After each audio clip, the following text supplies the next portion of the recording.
that individual goes to work. They no longer need federal or state benefits. They have their own insurance. VR, we do a little supplement to get them there. They know that we're a little bit of a safety net if we need it, to come back in. But most people never request any additional services, but they know we're there. And they're just contributing back to the community for many, many years. From Tyler Technologies, it's the Tyler Tech Podcast, where we talk about issues facing communities today and highlight the people, places, and technology making a difference. I'm your host, Jeff Harrell. I'm the Director of Content Marketing for Tyler, and I'm so glad that you joined me. Vocational Rehabilitation. It's a vital service for individuals and communities, but to be effective, VR counselors must have the right tools to help. So to help us understand what vocational rehabilitation is, who is eligible, and what success looks like for both individuals and communities, we turn to John Harper. John is the Chief Subject Matter Expert at Encorpe and has 25 years working in the vocational rehabilitation space. John has a master's degree in vocational rehabilitation counseling and is a licensed professional counselor and spent many years in the Missouri Vocational Rehabilitation Agency. Without further ado, here's my conversation with John Harper. Well, John, I'm really excited to talk to you today. Let's start at the top. What is vocational rehabilitation? Vocational rehabilitation is a federal program, but it's a partnership with the states. With that partnership, there's federal funding and state funding to serve individuals with disabilities to go back to work, or to, in the circumstances of transition age youth, to just dream and think about what they want to do when they do go to work, whenever they exit high school or community college or go directly into the job market and what have you. It's a program that is built around the individual's needs, who they are, and what they need to actually function in the job market and be a great employee. That's essentially it. And John, are these people who have had jobs before? I'm just trying to understand who would be eligible for, this kind of a program. Why don't I go back kind of the beginning of where VR came out of, vocational rehabilitation, and where we are now. Vocational rehabilitation just had its 100th anniversary this last June. It's one of those things that we didn't get to celebrate much with the pandemic that we've been limited with, but in 1920, there was something called Smith-Fess Act, and that was the Public Vocational Rehabilitation Act. And it came just after World War I. The year prior, there was something in 1919 called, I think it was the Smith-Sears Act. But that information really is thinking about World War I, soldiers coming back. There were a lot of injuries. Think about what was going on during that period of time. You had really the first pandemic that we recognize in the United States of significant, Spanish flu, right? And people were injured, people needed to reintegrate back into work, people that were these returning soldiers and so forth. In 19, it was a worthy enough program and significant enough program. In 20, that's when it was funded for the public to receive those services. And it was about going into and growing the actual the job market for folks, during that period. That's the roaring 20s, right?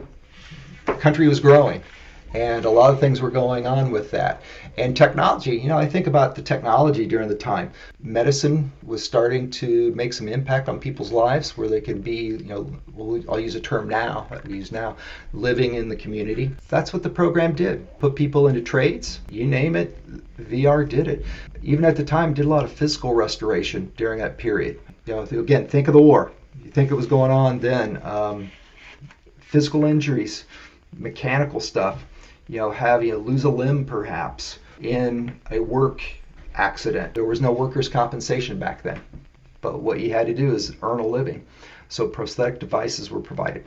The other thing that was going on during that period of time, it was a great equalizer for all. Many of the diseases that we really take for granted now, that we're immunized for, measles, those type of things, would cause blindness. So you would, or scarlet fever, many other folks can name more than what I can. Perhaps in childhood or maybe as an adult, have an issue where you contracted that disease because of lack of immunizations, and you contracted blindness. So you had to make a transition.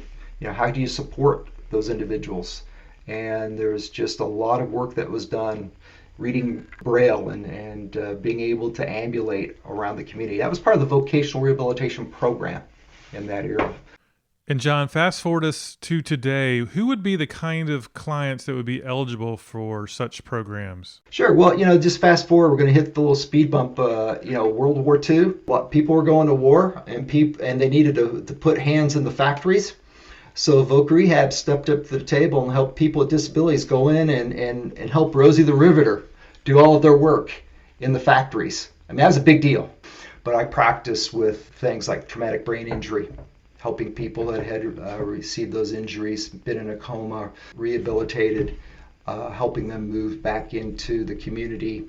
A lot of work, behavioral work with them so that they could get back into their routine and fit back within their lives and take control of their lives.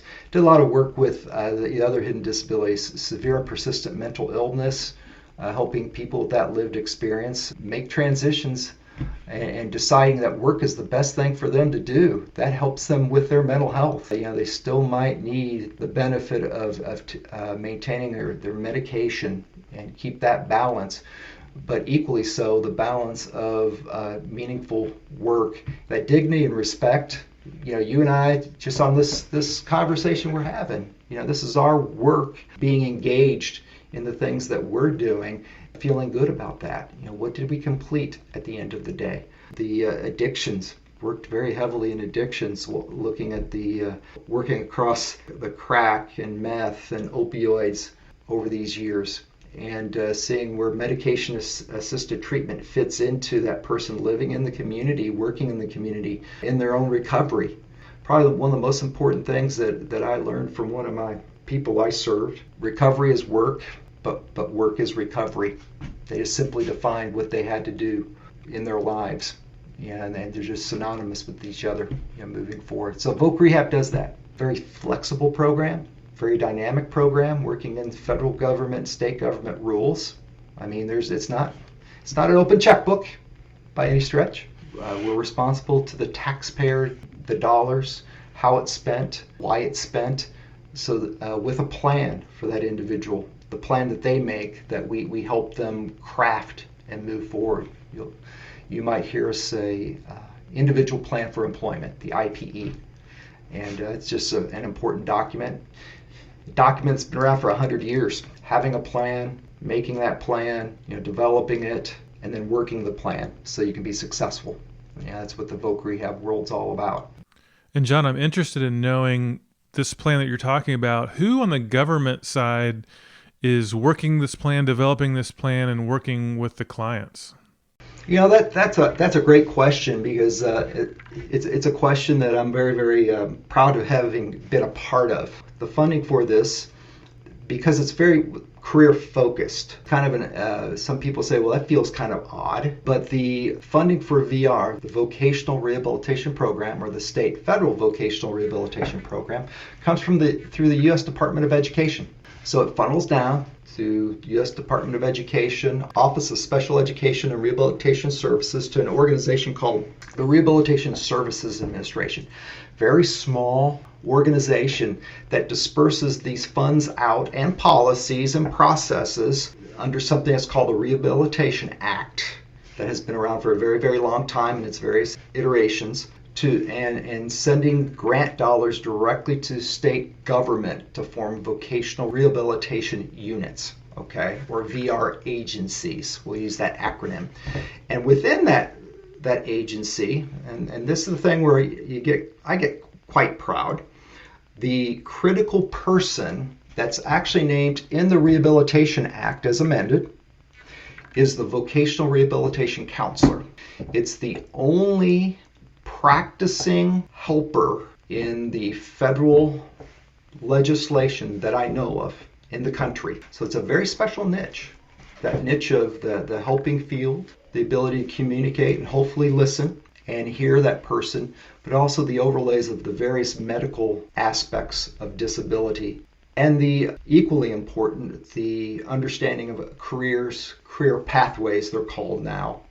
And what do I need to do to be meaningful in that career pathway? So what training do I need? Do I need to go to, I want to be an accountant. Do I need to get that degree in accountancy? Or can I just go be an accounting clerk someplace? And having those conversations. So it's pretty cool. And John, the plan you're putting together with the clients, I imagine that's a pretty specialized plans. Are there some major components that make up that particular plan? Sure. Well, as soon as I start naming components, I'm going to have some of my colleagues probably listen to this say, John, you had it not quite right, and with that terminology, which is okay. That's fine. And, I respect that primarily because with a plan, the plan is really that individual's plan. Okay, when I talk about the components, there are components you need for regulatory things that you need. But more importantly, the plan has to describe the hopes and dreams of that individual. You really hope to capture some of that from their words somewhere in that plan process, somewhere on that plan. I want to go be an accountant, and here's why. This is what I bring to the table. And here's my plan. This is what I think I need to do. And that voc rehab counselor is there to pull that out of that individual and help them write and develop their plan. We'll standardize it so it becomes meaningful, where we can go from, I think I need to go to college to get this, to, well, this is how you go to college, and here are the pieces to attend the University of Texas or Arkansas State, or you fill in the blank, financial aid and all those things. That's sometimes listed on that plan.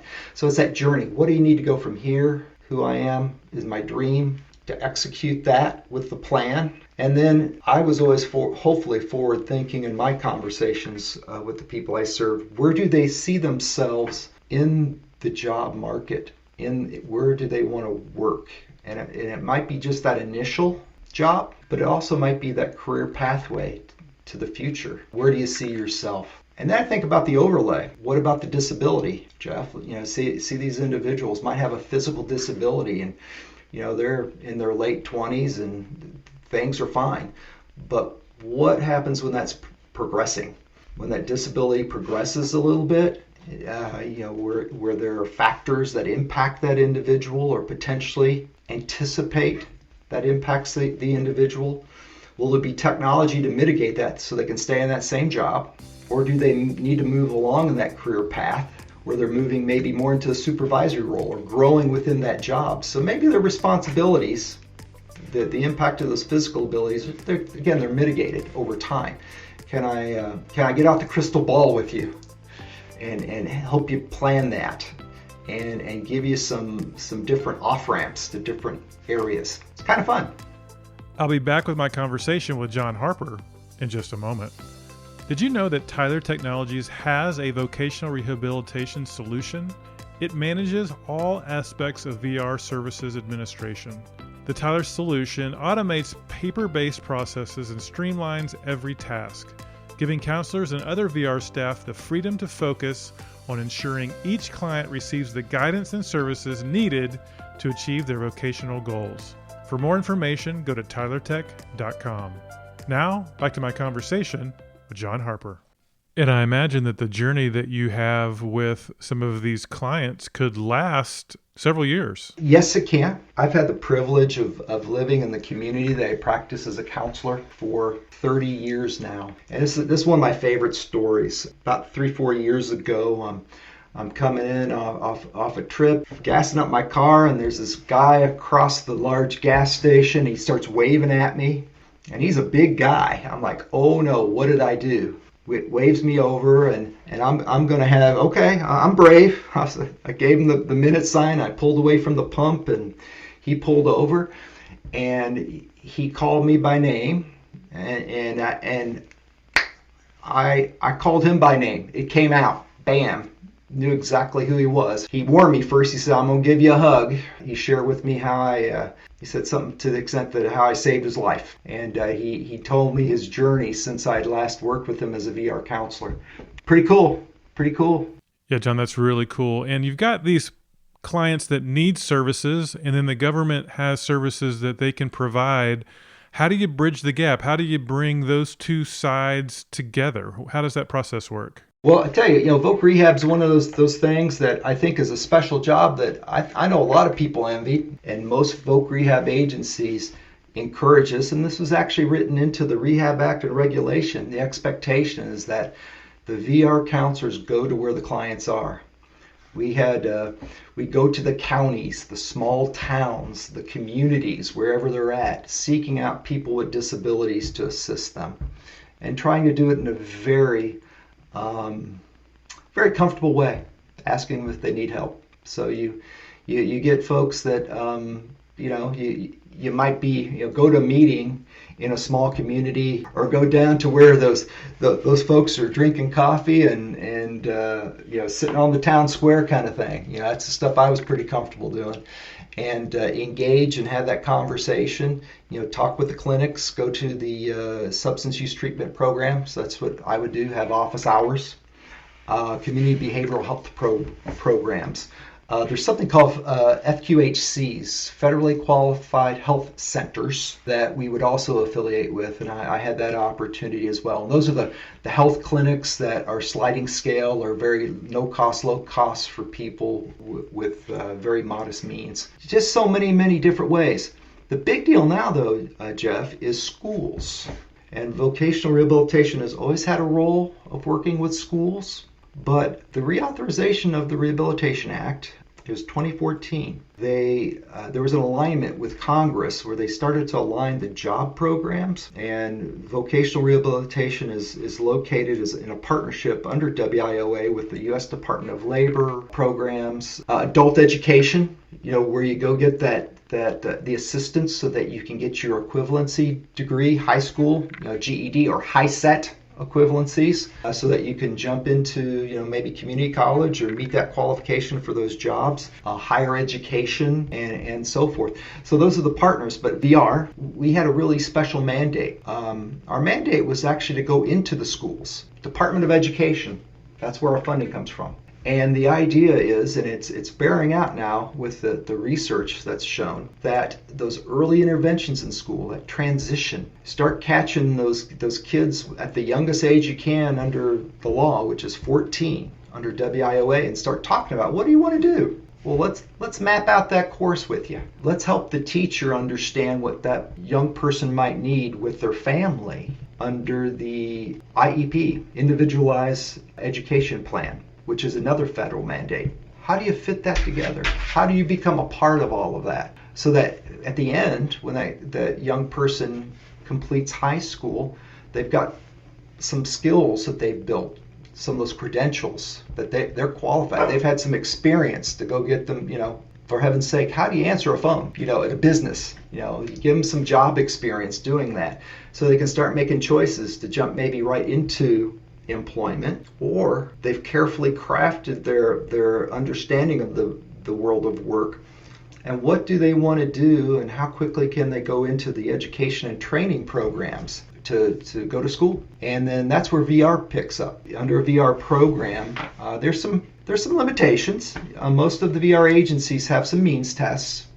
It's not everybody, but we will work with everyone, but not everyone necessarily can receive funding to go to college or go to the university, because we look typically at a means test, the family's income. And there are some other ways of going to school. People have heard of Pell Grant. People have other scholarships and those type of things. VR is typically, in those scenarios, Jeff, it's called payer of the last dollar, and that's very common in government. If there's something else that'll do it, we want you to be mainstreamed and doing it like any other kiddo going to school, or young person or young adult, and what have you.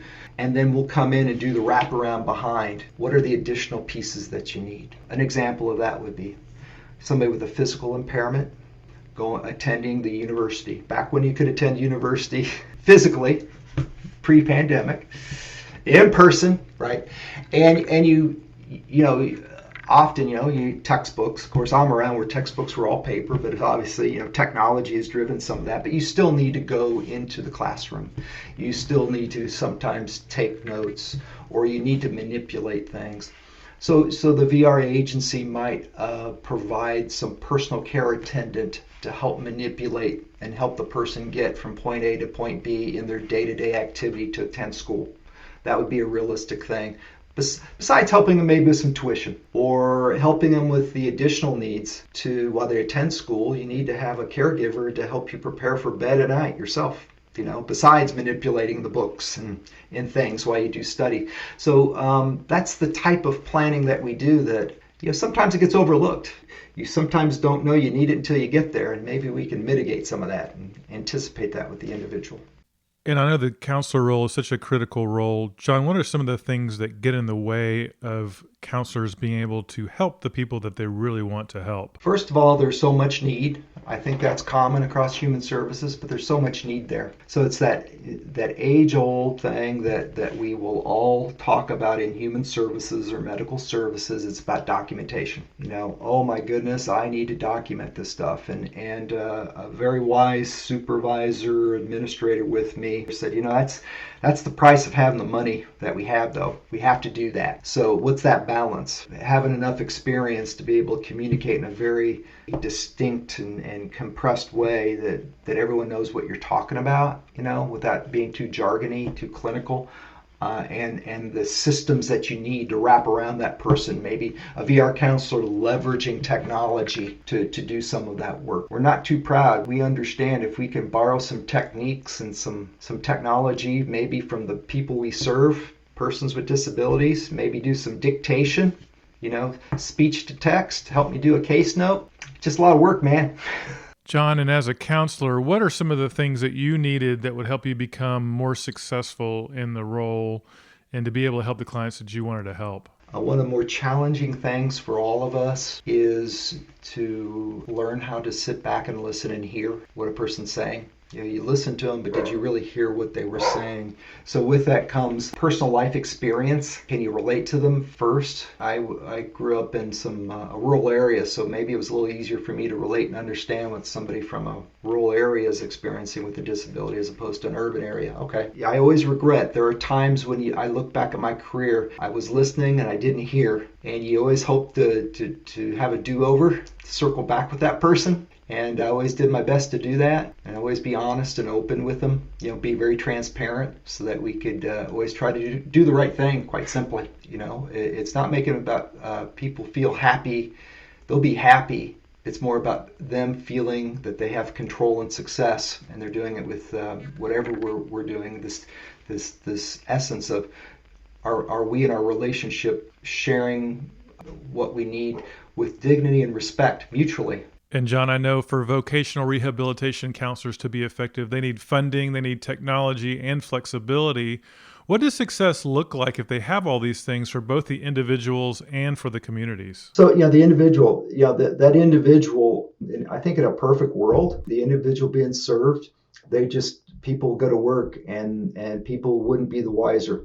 It's the great leveler. You have an accessible, universally designed world, and you walk into the workplace. I mentioned earlier that the individual maybe that's being the accountant, and they're in the old days that I might be buying technology to supplement that person's workstation and putting drag and dictate to voice control on a Windows machine so they could go to work. Well, now, most of the employers have computers with native applications within the operating system that already do that. So that person just naturally will know through their training and the activity that they've done is, I don't need to ask for accommodations. I just know I can make the changes to my computer, to the software settings, and working with the folks and being a self-advocate.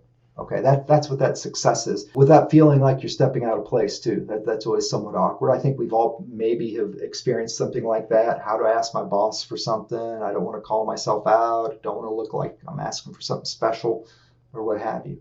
Or, whenever I can come in and partner quietly with that employer too. It's not a big deal. Just maybe they need a workstation where we can adapt it so that we can get a wheelchair underneath a countertop, and that business doesn't have the means to do that. That's the type of thing we might do. The other thing that's probably most important, are the stats, and it's been such a long time I can't pull out all of the stats about the dollars that were spent in the VR program. There was I don't know what it is now, but I do know that there was a time with the return on investment. For every federal state dollar that was spent on an individual, there were approximately 6 to 7 tax dollars coming back to the government for that work that was done. Great return on investment. Because here's the situation. That individual goes to work. They no longer need federal or state benefits. They have their own insurance. VR, we do a little supplement to get them there.